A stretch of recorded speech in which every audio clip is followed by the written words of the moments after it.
મૂંઝવણ. મારા લગ્નને 6 વર્ષ થયા છે.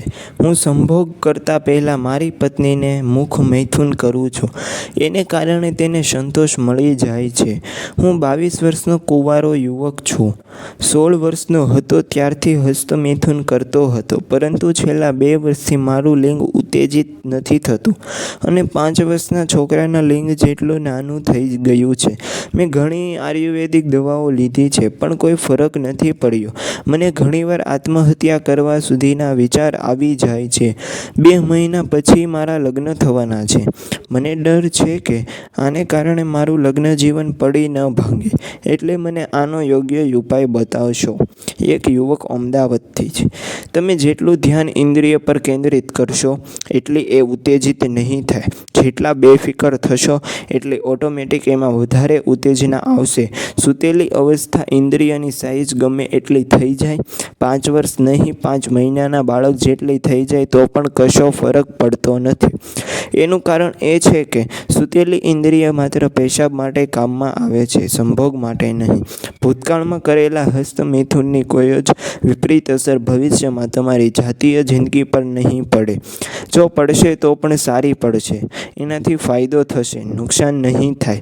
તમે હસ્તમૈથુન આરામથી કરી શકો છો, એટલે સંભોગની ક્રિયા પણ વધુ સરળ અને સારી રીતે કરી શકશો.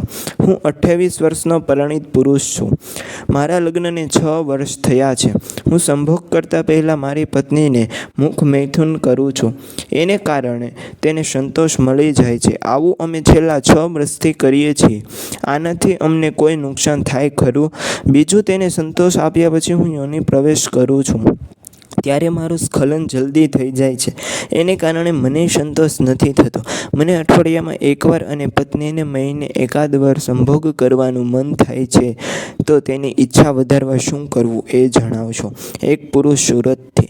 તમે મુખ મૈથુનની જે ક્રિયા કરો છો એ બિલકુલ નોર્મલ છે. 1600 વર્ષ પહેલાં ઋષિ વાત્સ્યાયને આ ક્રિયા સ્વાભાવિક અને સંતોષ માટે ઉત્તમ છે એવું વિધાન કરેલું. અર્વાચીન યુગમાં પણ મુખ મૈથુનને સામાન્ય ક્રિયા ગણવામાં આવે છે. પત્નીને મુખ મૈથુનથી સંતોષ આપી દીધા પછી તમે યોનિ પ્રવેશ કરો છો ત્યારે તમારું શીઘ્ર સ્ખલન થઈ જાય છે. એ પણ એક નોર્મલ પ્રક્રિયા છે. અગત્યની વસ્તુ સંતોષ છે, સંભોગ નથી. આ સંતોષ તમને બંનેને યોગ્ય રીતે મળી રહે છે.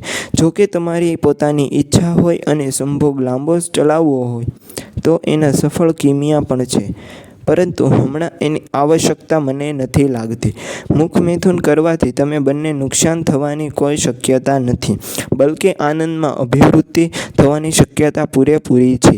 ધારો કે તમારી કામેચ્છા પત્ની કરતાં વધુ હોય તો તે તમને મુખ મૈથુન, હસ્તમૈથુન કે બીજી રીતે ચરમસીમા પર લઈ જઈને સંતોષનો અનુભવ કરાવી શકે છે.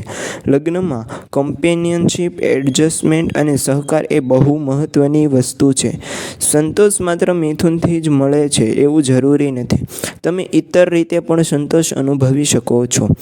મારી ઉંમર 54 વર્ષની છે અને મને ઉત્થાનને લગતી તકલીફ છે. હું ઉત્થાન માટે ઇન્દ્રિય પર ક્યારેક ક્લાઇમેક્સ સ્પ્રે અથવા ઝાયલેક લેઇન ઓઇન્સ લગાવું છું. તેમજ ભૂખ્યા પેટે ક્વેટા 50 મિલીગ્રામ પણ લઉં છું. મલમ કે સ્પ્રે ઇન્દ્રિયની ચામડી ઉપર કરીને લગાવવું કે કેમ એ વિશે મને વધારે જાણ નથી. ઉપરાંત થોડો મલમ કે સ્પ્રે લગાવું તો તેની અસર નથી થતી અને બળતરા પણ થાય છે. વધારે લગાવું તો જ 20-30 મિનિટ સુધી સંભોગ કરી શકું છું. મારે એ જાણવું છે કે ઇન્દ્રિયની ચામડી ઉપર કર્યા પછી મલમ કે સ્પ્રે ઇન્દ્રિય પર કેવી રીતે લગાવવું, સંભોગની કેટલી મિનિટ પહેલાં લગાવવું, વારંવાર લગાવવાથી લાંબા સમયે એની સેક્સ લાઈફ પર સાઈડ ઇફેક્ટ થાય, ઉત્તેજિત ઇન્દ્રિય પર લગાવવું કે ઇન્દ્રિય ઉત્તેજિત ન હોય ત્યારે લગાવવું, કેવટા 50 મિલીગ્રામની જગ્યાએ મેગાલિસ 20 મિલીગ્રામ કે પેરાક્સિટિન 20 મિલીગ્રામ વાપરી શકાય. એક પુરુષ, વડોદરા. એનેસ્થેટિક મલમ કે સ્પ્રે ઉત્તેજિત ઇન્દ્રિય પર જ લગાવવું જોઈએ. સંભોગના 5 મિનિટ પહેલાં લગાવવું જોઈએ અને લગાડ્યા પછી 3 મિનિટ થઈ જાય એટલે પાણીએથી એ ભાગ ધોઈ નાખવો જોઈએ. આમ કરવાથી તમારી ચામડી સંવેદન રહિત થઈ જશે, એટલે કે સંભવ છે કે તમે લાંબો સમય સુધી સંભોગ ચલાવી શકો. જો તમે આ મલમ કે સ્પ્રેને પાણીથી સાફ નહીં કરો અને એમને એમ યોનિ પ્રવેશ કરશો તો તમારી પત્નીને પણ તેને લીધે જડતા અનુભવ થશે. તેની સંવેદના પર ઓછી થઈ જશે અને તે પણ જો ચરમસીમાએ વહેલી પહોંચતી હશે તો કારણ વગર તેને મોડું થઈ જશે.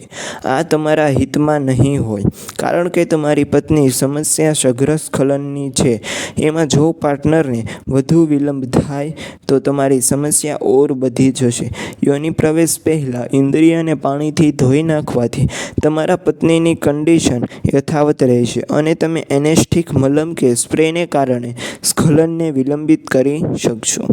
આ મલમ કે લાલ સ્પ્રે ભાગની ઉપરની ચામડી પાછળ લઈને માત્ર લાલ ભાગની ઉપર જ લગાવો. બાકીની ઉત્તેજિત ઇન્દ્રિય પર આ મલમ કે સ્પ્રે લગાવવાની બિલકુલ આવશ્યકતા નથી. લાંબા ગાળે આ દવા એવી કોઈ ખાસ વિપરીત અસર નથી કરતી.